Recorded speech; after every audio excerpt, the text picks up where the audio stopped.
Most parenting content tells you what to stop doing, what you're doing wrong, what habits are quietly working against your child's development. And that content matters. Understanding what causes harm is real and important. But today we are doing something different. Today is about what to start, or more accurately, what to keep doing, but with the understanding of why it works. 7 things you can do every single day that communicate love to your baby in the specific language their developing brain is built to receive. Not the language of words, which they don't yet have. Not the language of grand gestures, which they can't yet contextualize. The language of the nervous system. The language of presence, rhythm, and the 1,000 small signals that a baby's developing brain uses to answer the most important question it will ever ask. Am I loved? Is the world safe? Does reaching out work? These 7 things are the answer to those questions. They are not complicated. They do not require money or special equipment or a version of yourself that you can only access on the good days. They require something simpler and more available than any of that. They require showing up in the specific ways your baby's nervous system is looking for in the ordinary moments of the ordinary days that make up a childhood. Before we start, I want to ask you something. Think about one moment from today, or yesterday, or this week, where you felt genuinely connected to your baby. Not a milestone, not a special occasion, just an ordinary moment where something passed between you. Hold that in your mind as we go, because by the end of this video, I think you're going to understand exactly what was happening in that moment, why it mattered more than you knew, and what your baby was receiving from it that they will carry far longer than either of you can see. Let's begin. 1. Look at them. Really look, at least 3 times a day.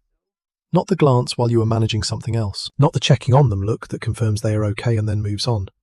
A look that stops, that lands on their face and stays there long enough to actually see them, that communicates, through the specific quality of your attention, that you are here and they are what you are here for right now.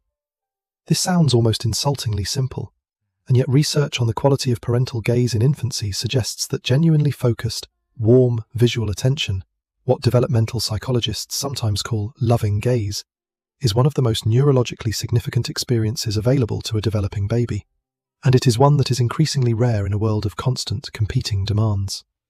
Here is what happens in your baby's brain when you look at them with genuine, focused warmth. Their visual system, which has prioritized face detection and face reading from the very first days of life, activates in a specific way that it does not activate for unfocused or instrumental attention. The social cognition regions light up, the bonding circuitry engages, and oxytocin, the neurochemical most closely associated with love and attachment, is released in both of you simultaneously. That last part is worth sitting with.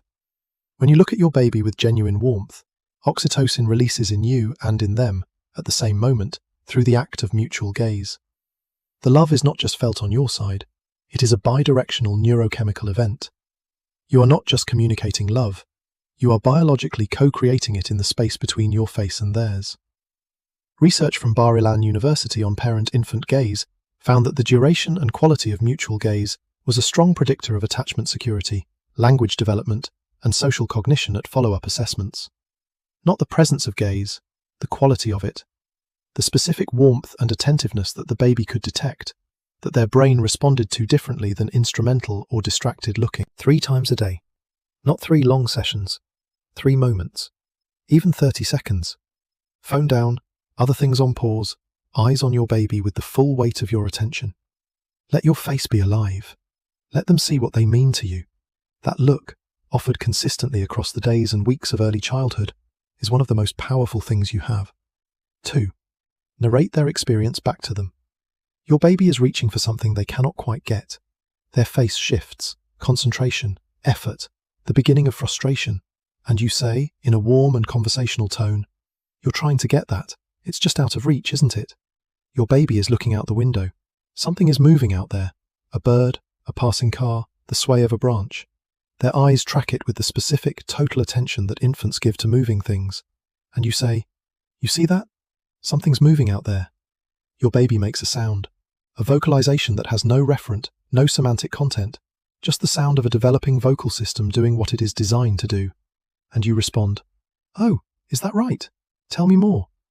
This practice, narrating your baby's experience back to them, naming what you observe in their face and their behavior, responding to their communication as if it has content, is one of the most well-documented practices in early childhood development.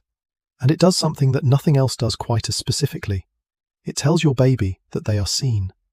Not just present in the room, seen. Their specific, internal, moment-to-moment experience, the reaching, the noticing, the vocalizing, is being witnessed by someone, reflected back, acknowledged as real and worth responding to. The developmental term for this is mentalization or mind-mindedness, the practice of treating your baby as a person with an inner life and communicating that recognition through your responses. Research by Peter Fonagy and colleagues found that parental mind-mindedness in infancy was one of the strongest predictors of secure attachment at 12 months and of emotional intelligence and social competence at school age. Not educational games, not structured learning. The simple, repeated act of treating your baby's inner experience as something worth narrating and responding to. There is also a language development dimension that is enormous. The practice of narrating your baby's experience introduces vocabulary and context. The word reach appearing at the exact moment they are reaching. The word frustration appearing at the exact moment their face shows it. Research from the University of Chicago found that labeling emotional states in context was one of the strongest predictors of emotional vocabulary at age 3. You are not just showing love when you do this. You are teaching them that their inner world has words, and that those words matter, and that you are interested in them. 3. Follow their lead in play, every day for at least 10 minutes.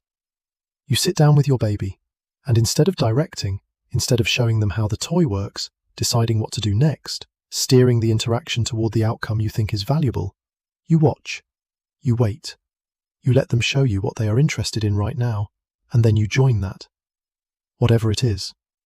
If they are interested in the texture of the blanket, you explore the texture of the blanket with them. If they have decided that the lid of the container is more interesting than anything you bought for them, you engage with the lid of the container. If they want to do the same thing 17 times in a row, you do it 17 times in a row with the same quality of interest you brought to the first. This is called child-led play, and the research on it is remarkable. First, the attachment dimension. Play in which the child leads and the parent follows produces stronger attachment security than play in which the parent directs, regardless of the warmth of the parent's engagement. The experience of having a trusted adult follow their lead, of having their choices and interests treated as worthy of adult attention and participation, builds the specific felt sense of being valued that is at the core of secure attachment. Research from the University of California on the effects of child-led versus parent-directed play found that infants who experienced more child-led play showed stronger secure attachment behaviors at 8 months, more positive affect during play at 12 months, and stronger joint attention behaviors at 18 months. Second, the developmental dimension. Child-led play is how babies exercise the parts of their brain that structured activities cannot reach. The prefrontal cortex, the seat of executive function, planning, and creative thinking, is most active during self-directed exploration. When you follow your baby's lead, you are not just communicating love. You are supporting the specific neural development that structured activities cannot replicate. Third, the most direct dimension. When you put down the agenda and follow your baby into whatever they find interesting right now, they experience something they will not experience in many other places. They experience being truly interesting to someone, not for what they achieve, not for what they produce, for what they are fascinated by at this moment, simply because it fascinates them. That experience of being found interesting, of having your curiosity met with adult curiosity, of being followed rather than led, is one of the most potent communications of love available in early childhood. 10 minutes every day. No agenda, just show me what you find interesting, and I will be interested in it with you. And hey, if this is changing how you think about the play in your day, hit like and subscribe, because what comes next is the one that surprises parents the most. 4. Touch them with intention every single day. Not the functional touch of caregiving, the handling of diaper changes and baths and dressing and feeding, all of which have their own value. Intentional touch. Touch whose purpose is not to accomplish a task, but to communicate something. The slow stroke down the back, the palm resting on the chest while they sleep, the specific gentleness of hands on them that says, I am touching you because you matter, and because this contact is itself the point. The research on intentional touch in infancy is some of the most striking in the developmental literature. Studies on the neuroscience of touch in human infants have found that gentle, slow touch, specifically the kind of touch associated with affection rather than caregiving, activates a specific class of nerve fibers called C-tactile afferents that are directly connected to the brain's bonding and reward systems. These fibers are not activated by fast or functional touch. They are activated specifically by the slow, gentle, affectionate quality that we naturally use when we touch someone we love. What this means is that your baby's nervous system has evolved a specific detection system for the touch of love, not for touch in general, for the specific quality of affectionate, intentional touch. And when that system is activated, it produces a cascade of neurochemical responses: oxytocin release, cortisol reduction, activation of the social bonding circuitry, that are distinct from any other form of stimulation. Research on preterm infants showed that those who received regular kangaroo care, extended skin-to-skin contact, showed measurably faster brain development, lower stress hormones, better sleep, and stronger attachment behaviors than infants who received standard care without the extended physical contact. The touch was not incidental to the outcomes, it was the mechanism. For full-term, healthy infants, the implications are the same at a smaller scale. Intentional, affectionate touch every day, even brief, even simple, activates neural systems that nothing else activates. It tells your baby, in a language older than any spoken language, something that no other signal conveys quite as directly. You are mine. I chose to touch you because I love you. Your body is safe in this world. 5. Come back to them after an absence and make the reunion matter. You left the room. You put them down. You stepped away for a moment, and now you are back. This moment, the reunion after even a brief absence, is one of the most developmentally significant interactions in your baby's day, and it is one that most parents navigate on autopilot, without the awareness of what their baby's brain is doing with it. Here is what your baby's brain is doing with it. It is filing evidence. Every reunion is a data point. Every time you leave and come back, your baby's developing attachment system collects information about the reliability of your return. The information gets filed not as a narrative memory, their brain is not yet built for that, but as a pattern, as an expectation that either strengthens or weakens over time. The pattern that securely attached infants develop is the one that says, when the person I need is gone, they come back. That expectation, felt rather than thought, embodied rather than narrated, is the foundation of what researchers call felt security. But here is the part that most parents don't know. It is not just the fact of return that matters, it is the quality of the return. Research by Mary Ainsworth in her Strange Situation studies found that the critical variable distinguishing secure from insecure attachment was not whether the caregiver returned, but how they returned.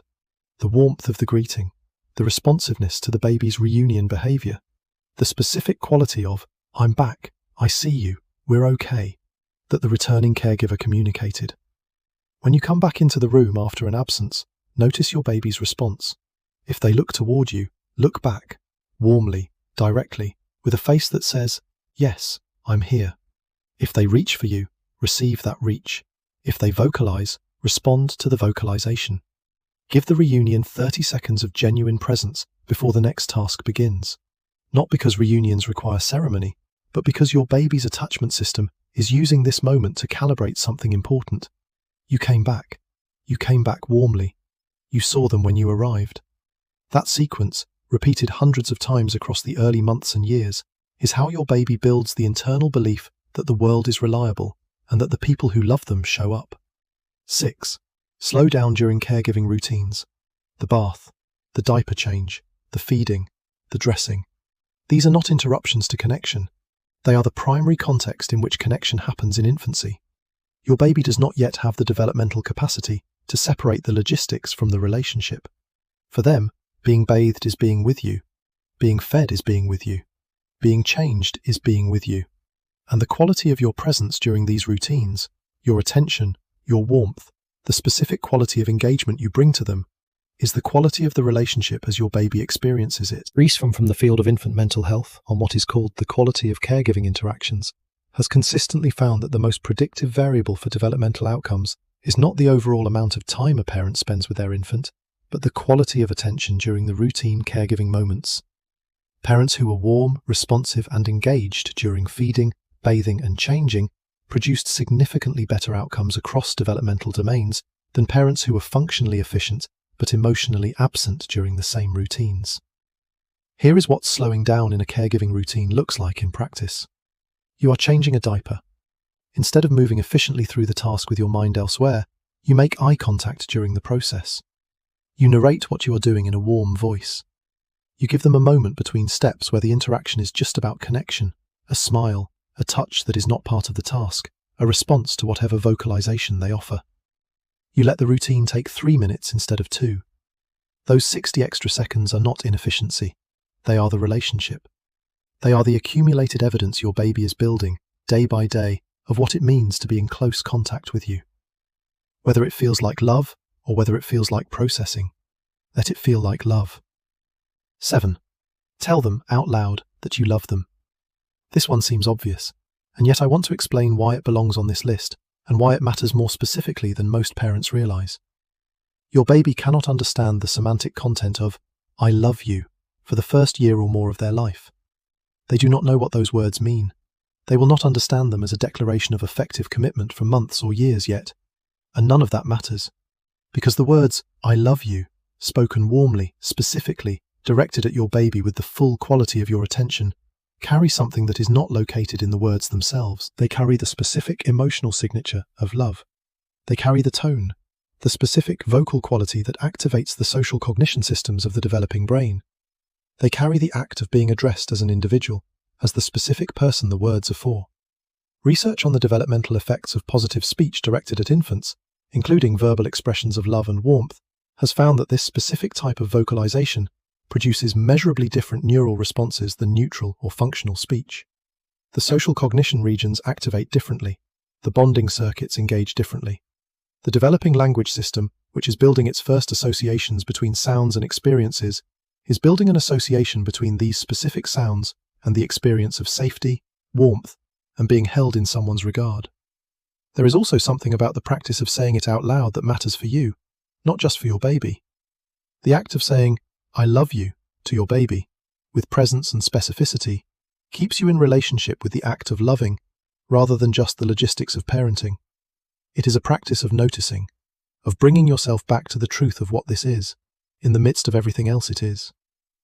Research on parental well-being and the parent-infant relationship has found that parents who regularly express affection verbally toward their infants, not just feel it, but express it, show higher parental satisfaction, lower rates of postpartum depression symptoms, and stronger perceptions of their own competence as caregivers. The saying it out loud is not just for your baby, it is for the relationship, it is for you. Tell them today, more than once, in the tired moments and the frustrated moments, and the moments when everything is logistics and nothing feels special. Tell them anyway, because even if they don't understand the words yet, they understand the tone. And the tone of a parent telling their baby that they are loved is the sound the world sounds like when it is safe. 7 things, none of them expensive, none of them requiring anything other than intention and the willingness to bring yourself to the ordinary moments, with the understanding that ordinary moments are where everything is actually built. The look that really lands, the narrating back, the 10 minutes of following their lead, the intentional touch, the warmth of the reunion, the slowing down in the routines, the saying it out loud. These are not tricks, they are not techniques, they are the specific forms that love takes when it is transmitted through a developing nervous system, when it arrives in your baby's brain, not as a concept, but as a felt reality that shapes who they are becoming. Your baby is building a model of the world right now, from the material of their daily experience. They are building a model of what relationships are like, of what they can expect from the people who love them, of whether their signals produce responses, and whether their presence produces joy. These 7 things are the data points that fill that model with the right information, with the information that says, you are seen, you are followed, you are touched with love. The person who leaves comes back. The routines that care for you are done with warmth. And every single day, in words your brain is already learning to recognize, you are told that you are loved. That model, built slowly, invisibly, in the accumulated evidence of ordinary days, is what your child will carry into every relationship they ever have, into every challenge they ever face, into every moment when the world is hard and they need to draw on the belief that they are the kind of person who deserves to be loved well. You are building that belief right now, in the look that stays a moment longer, in the "tell me more" when they vocalize, in the 30 seconds of slowing down in the bath. It does not feel like much in the moment. It is everything in the long run. I want to hear from you. Which of these 7 are you going to start, or do more of, today? Tell me in the comments. And if someone in your life needs to hear this today, share it with them. Because every parent deserves to know that the ordinary moments are the most important ones. Subscribe to Mindful Parenting. We'll be here every week.